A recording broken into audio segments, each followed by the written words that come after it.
expressions and all. Good morning, everybody. Good morning. Those of you that know me, my name is Jason Mitchell, and I am the reason that people are stomping and singing and shouting. At least I like it to be a place where, people can shift a little bit, not necessarily, oh, it's church time. So listen very attentively to what God is saying through the minister today. Thank God I'm not a minister yet. But I'm just grateful that we shift the energy. That if we look across all of creation and we know that that's all God, it's not really that stiff. I mean, it's got mountains, but they change. It's got rivers and valleys and rushing things, but all of God's creation is bountiful, it's shifting, it's moving, it's changing. None of what the earth looked like 100 years ago is exactly what it looks like today. Even if the highest peak of the mountain has just been chipped a little bit. It's just the little things, but those little things make a huge difference. They make a huge difference in terms of, how much water we're getting here in California sometimes. The shifting of the weather patterns. If you've noticed, especially if you have people that live in the Midwest or on the East Coast, boy, oh boy, they found some sunshine. It's been 115 degrees in places. So we just see all of this change that's going on. And you guys have been talking about the freedom to choose this month. So that's been Soul Center Steve, and I'm sliding into that space and that field that you guys are establishing here. As mentioned earlier, today is Reverend Michael's birthday, so we're celebrating that at Agape. Tomorrow is my father's appearance day, which is all wrapped up in this field. My mother's appearance day is later in the week on the 26th, so later on today I'm rushing, trying to go find, because my mom's in town, trying to find space in whatever my regular life is for her when she visits. And so there's all these different ways that we change, right? And there are ways that we choose. My topic today is awakening to a conscious life. How many of you feel like, in general, that you live pretty consciously? Do you feel like you live pretty consciously? How many of you feel like you can, I know it's do I want to say? Because what else is he going to add? So how many of you feel like you could live more consciously? That was easy, right? It's hey, anybody that's not raising their hand, I need to go pray with. But how many of you can see a way or can imagine a way of being in the world that is purely conscious, that is just full of this awareness of life? It's an awareness of you. It's an awareness of the interconnectivity. It's so wonderful to hear about Paramahansa Yogananda. How many of you guys have heard of him before? So how many of you guys have ever been to this, to the Lake Shrine? It's one of the most beautiful places in all of Southern California. If you've never been there before, whisper to your neighbor, go over there. Don't go on Mondays, it's always closed, and I always forget that it's closed on Mondays and drive by there. But it's just another one of these ways, and Paramahansa Yogananda was one of these people who were on the cutting edge. They were on the forefront of this consciousness. He came from India and was bringing these teachings in a way that was spreading it, because he knew, as all of the ancient teachers knew, that there was a unity, a unified field of consciousness that was everywhere, and that the teachings and the principles that were happening in the Middle East, in the Near East, in the Far East, the teachings that were happening across Africa, that were happening across South America, where these communities were all together and they were all teaching something. The communities that came together around Islam were teaching something that was very similar to the things that were being taught around Christianity, and then the things that were taught around Christianity were being taught around Buddhism and Zoroastrianism, and just all of these wonderful teachings that are going on. And then at some point people got really rigid and really locking into something that was never intended to be locked in and become rigid to begin with. Because their teachers never asked them to do what many of them went along ahead and chose to do. Jesus never asked anybody to write what he said down, or maybe they would have wrote it down 200 years ago while he was still alive. That's kind of how the interesting thing is about all of these teachings, is that when we look at these great teachers and these amazing sages and the presentation of these truths that were coming around, somehow humanity did a little something different than what the teacher asked them to do.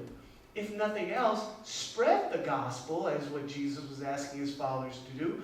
But at no point were they asked to build this huge religion around my life or around my family's life or around the journey that we went on. Because everything is continuing to change. And so as we start looking at this idea of freedom to choose, and we start waking up to conscious living, awakening to a conscious life, you start looking at how do you become conscious? Or what does it look like to become conscious? Do you remember the first time you noticed that there was a self? Now you probably don't, because you were maybe an infant, and at some point when you were a child, you noticed that there were all of these things out there, like your whole childhood as an infant. All you're doing is looking, and you're, oh my God, oh my God, oh my God. And then, you know, if you're Sadie, your mom is telling you not to touch this and that. And those of you that don't know, Jessica's daughter, Sadie.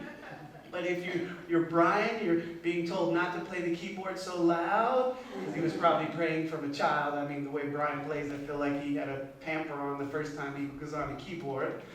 Don't picture Brian in a pamper. Thanks, come back. So as you come to this awareness or this idea of consciousness, you realize that as an infant, all they know is the information that they're receiving. So the thing about children is they're suddenly being flooded by information. They don't know, they have no clue and no idea what the sounds are that they're hearing. They just know, they're aware of sound. And I'm going to be a little loud, but so just imagine that. All of a sudden you're just being bombarded by sound. They're being bombarded with feeling. And you know how it is when somebody makes you feel really, really good, or something makes you feel really, really good. Well, just imagine if all they're doing is being bombarded with feeling. And I don't know what to call it, because I don't even know how to talk yet. So I don't even know how to describe what I'm feeling. So what my response is generally, screaming and yelling. Parents' favorite sound, right? And there's just information coming. They've got an inner impulse of hunger. And so but they also have divine intelligence. Because divine intelligence lets them know to sup at their mother's breast. They can't be taught that. It's divine intelligence. There's something within a baby, an infant, that has no language capacity built in yet. Like that part of their brain hasn't even been fully formed yet, but they know how to sup at their mother's breast. And they also know how to sleep. Your favorite thing for a baby to do is to sleep. And so one of the things that I invite us into our journey on conscious awakening to a conscious life is that there is divine intelligence within you. From the beginning there is an intelligence. There's a knowing of a how-to. Brian. There's a knowing of a how-to, of a way to do things that's already innate within you. From the beginning. So while we love the great teachers and sages of all time, it is not a requirement of any being on the planet to have a Jesus, to have a teacher that is the mediator between you and God, between you and Source. That's not necessary because it is built into your innate design for all of us. Yes? Yes. All right, we're on the same page. I'm in the right place, or we're going to disrupt a few thoughts and ideas. I'm here for that also. The next idea is that once you start becoming aware, this child becomes aware of things, then they start associating the separation between, I see things, but now I also see my own hand. I see the toy, I see the food, I see this figure that's always carrying me from place to place to place, seems to clean me up from time to time, and dress me warm when I'm cold, or take my clothes off if I scream just enough. And so I start having this association of a them, a they, a thing. And so I have this idea as an infant that there is something out there. I still don't know me yet. I still, as a conscious being, have not awakened to an idea of self yet, because nothing has directed me back this way yet. You ever seen a baby look at a mirror? And you start seeing, they're like, wait a second, like, I'm giving high fives to this person, and they're giving me high fives back. Obviously, they don't know what a high five is yet. But they start making these connections to this thing that they see. They've seen other children maybe, and then they see themselves, but they still don't know that it's the self. Part of the human design is that at some point, you have to be directed to the self. So you have this idea of there are things out there, then you have this idea that those things are not you, but then at some point along the way, you start developing language capacity, your intellect starts developing, you start labeling things, you learn about apples and dogs and toys and cars and trucks and dolls and action figures, or action figures that are dolls, depending on what your child chooses to do. And you have this awareness that continues to grow within you. Now, all at the same time, as a child or an adult, even in this world, information is being sent your way. Information in this current modern age comes through media. Information in this current modern age comes through music and arts. Information in this current world that we live in comes through billboards, which is also a part of media. And so that's messaging that you're constantly receiving. Any parent in here ever wonder how their child learned about a toy that they had never heard of? Because there are entire industries designed to program your child to be interested in that thing. Those same industries are programming us. They're sitting here telling us about that perfect shade of lipstick. Yes, for me too, I'm sure. They're telling us about that new car, or the hamburger, or whatever it is, or the veggie burger, or the juice machine. And they're sending all of these messages. But before the media, the universe was sending you messages. And the universe is still sending you messages now. Like nature is continually teaching you about the patterns. Like imagine in early humanity, in the indigenous peoples and the groups of people that learned to finally note seasons. Imagine that there was a time when people didn't have the language or the numbers or the patterns. They didn't know it was colder in December than it is in August. They didn't know that there was a thing that would be called December or August yet. And then if they lived on the other side of the equator, everything's flipped over. It's colder in our August, September months there than it is in their January and December months.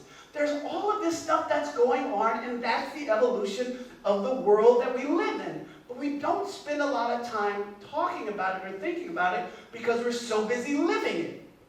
Even those of you that are here, realize that if you are here in this group at Soul Center today, you are a part of a very small group in humanity.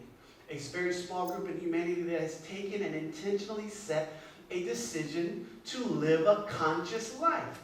A lot of people want to live a good life. Plenty of people want to live a wealthy and rich life. They want to have lots of money. But this community, and those of you that have raised your hands or raised a shoulder, you said that you wanted to live more consciously. There is a small select group of people that have that as an intention. And so I acknowledge you, I honor you. I know that our world is specifically better because you have chosen to do that. So what else happens along that journey?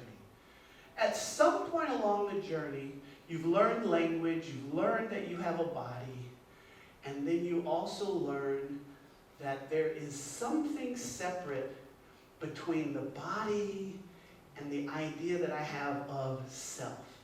At some point, you start learning preferences. You start realizing that you don't like some things that your mom puts in front of you on your plate.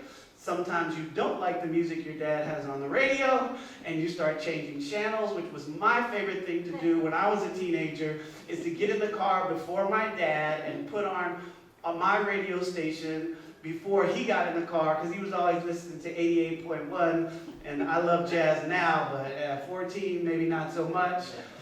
And I would sit there in the car and I'd be riding along with my dad, loving the music that was on, just waiting for him to realize that the music wasn't the music he would normally listen to. And so it's probably about a 10-minute ride to school in the morning. And so every now and then I'd get the whole ride and he wouldn't even notice. But generally he would punch the button and be like, you changed the station again. This ain't your car, boy. And we would have a laugh and we'd just go on. But it's one of those great little memories. I drove past my school. I do some nonprofit work, and I drove past the high school that I graduated from the other day, and there was this place that I have this particular memory of my dad, where I used to be on the swim team. And so we used to have swim practice before school for like 6:30 a.m. to 7:30 a.m. before the school day got started. And he would drop me off right there, and I was just like, oh, that was the spot. And there's all these other memories of being dropped off there. And for those of you that don't know, my father made his transition 5 years ago. So whenever those little winks and those little messages come in, it's just wonderful just to acknowledge them and to connect with him. So as we continue with this idea of awakening to a conscious life, right? At some point when you start having an idea of self, then you start realizing, those of you that choose to take a conscious journey, that there's more to the self than what the world tells me. The world tells you about your body, and they have all these messages about your body. When you become conscious, you realize that you are not your body. You have a body. Your body is your vessel that you utilize to move through this physical realm. And then as you explore consciousness, you realize that there are so many things attached to the idea of your body that are not eternal, right? So you recognize you're an eternal being. So if you're an eternal being in a body, the body doesn't last. You can't take it with you. And so what are the ideas that people have injected into us that are absolutely true about us based on our body? Some of it's related to gender. And we're now in an era where the ideas of gender are being torn apart and really examined. Not just the idea of a woman belonging in the kitchen or a man being the primary provider, but specifically also the attributes that are attributed to people and demands that are attributed to you based on your gender. But you are more than your body, so you have to be more than your what? More than your gender. So then as we look at the society that has been built for us, because we didn't build all of it, you start being able to take apart things that really are not true. You can unpack the ideas of gender roles and recognize that the best qualified person should be able to do this. It'd be terrible if the best cook in the house was the man, and the best cleaner in the house was the man, and the woman was too busy cleaning the house, and that just was not her area of gift. And if the woman was always cooking, and that just wasn't her area of gift, somebody in that house is not in their gift. So their house is not in its fullest, best expression. That's what happens when you deposit yourself, or you allow other people to deposit you, or you deposit yourself simply based on limited ideas and perceptions. You can unpack and free yourself from these ideas. However, it requires consciousness. And so here's a key on Reverend Michael's birthday. It's one of the most primary things that he's taught from the beginning of time that I've been with him for 14 years now. Choice is a product of awareness. You can only make choices about things that you're aware of. So what does that look like in a relationship? Sometimes people are getting frustrated with their partners, frustrated with their colleagues and coworkers because of how they've done things. But at no point along the line have they let their coworker, their colleague, their partner know about it. So all along that journey, that person's getting frustrated, irritated, angry because of how that person does a thing. And they have not allowed that person to become aware of how that impacts them. So they can't even begin to consider you. They can't even begin to try to make things better for you. They can't even introduce their compassion, their love, and their appreciation for you into the equation because you haven't even let them know that it exists. So many of us, or so many people, walk this journey of anger and frustration and irritation with people who have no idea. They just are clueless because that we've not introduced it, and usually it's because we're too busy in the trigger of it. This is an invitation always into consciousness. Every single thing that irritates you is calling you to go within.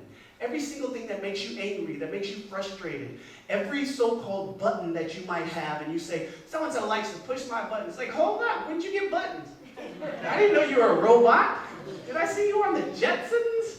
It's just one of those things. John DeMartini came to Agape many years ago, and I don't always remember the succinct things that people say, but he said that to be grateful about whenever you realize that somebody is pushing your buttons, because they're revealing something to you that you did not know about.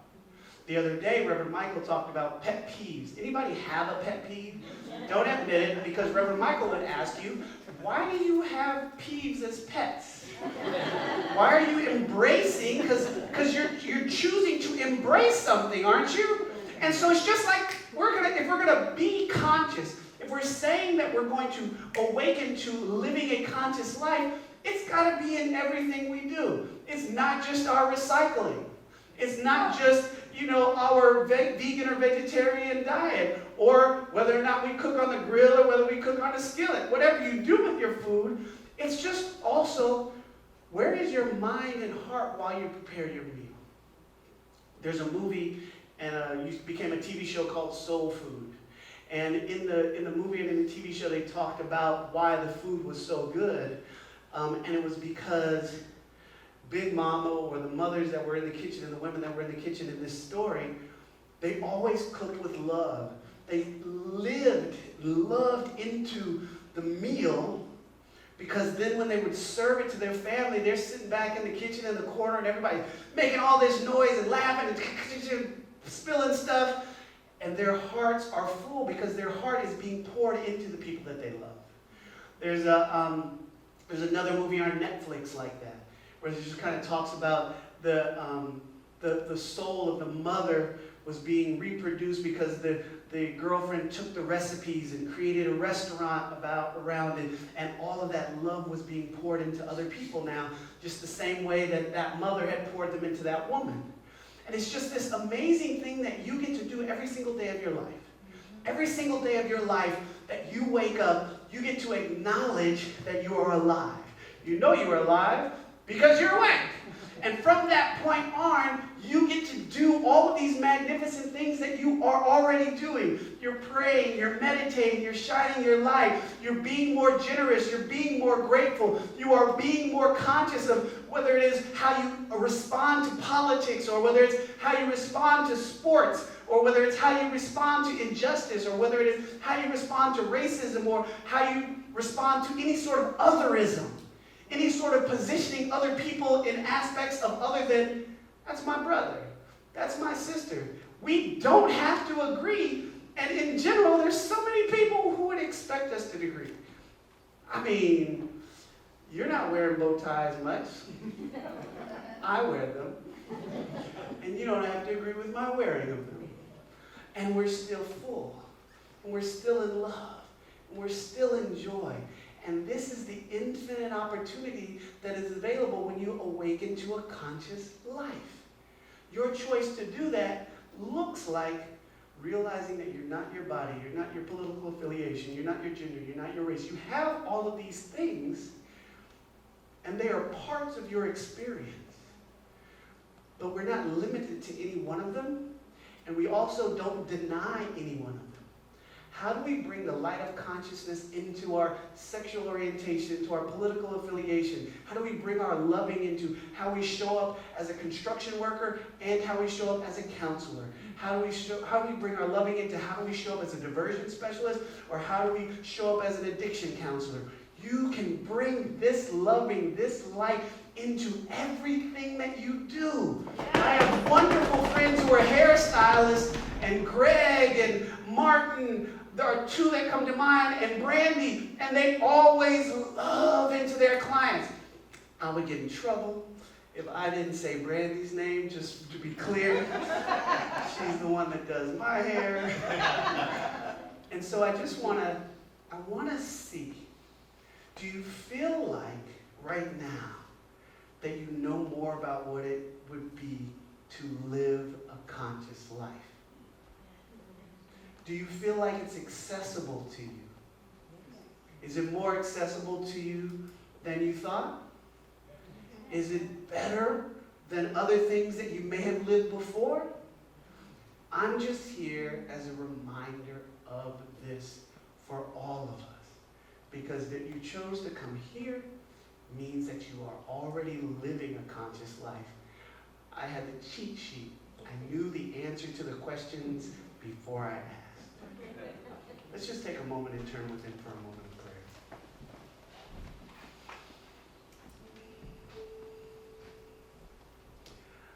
How grateful I am for this reality, for this love, for this joy, for this peace. How grateful I am for this connection that is Soul Center OC. This powerful beacon of light, of love, right here in Orange County. Knowing that this beacon is here, I know that more light and love is shining in this world than ever before. Knowing each person that is here and each person that is watching this recording and each person that we're sharing this teaching with, I know that our world is rising up beyond the conditions, beyond the media reports, beyond even some of our thoughts. So I bless it in recognition of the divine presence, for the divine is in all, moving through all, moving in every seat, moving in every open seat, recognizing that anyone that is in this field of awareness is rising up in union with this presence, and from this awareness, I know that we are one. And so I bless us, knowing the highest idea for our lives. I bless our ministry here at Soul Center. I bless our lives. I bless our jobs, our livelihoods, our families, our friends, our loved ones, our colleagues, the people who we will lay eyes on in passing, knowing that we are radiating love, radiating goodness, and that they are receiving it. That this world is a better place because we have said yes. That this world is a better place because we are saying yes to awakening to conscious living. As we live a conscious life, I'm knowing that the fear, the doubt, the worry, the anxiety is mitigated, is dissolved, and up into this open space is more joy, is more love, is more peace, is more beauty, is more creativity, is more ingenuity. And I know this as a reality of our lives. Wholeness, plenitude, abundance, grace paves the way. I celebrate this reality and declare that it is so, and we do it together by saying, and so it is. And so it is. Amen. Amen. Amen. Amen. Ashe. Ashe. Thank you so much.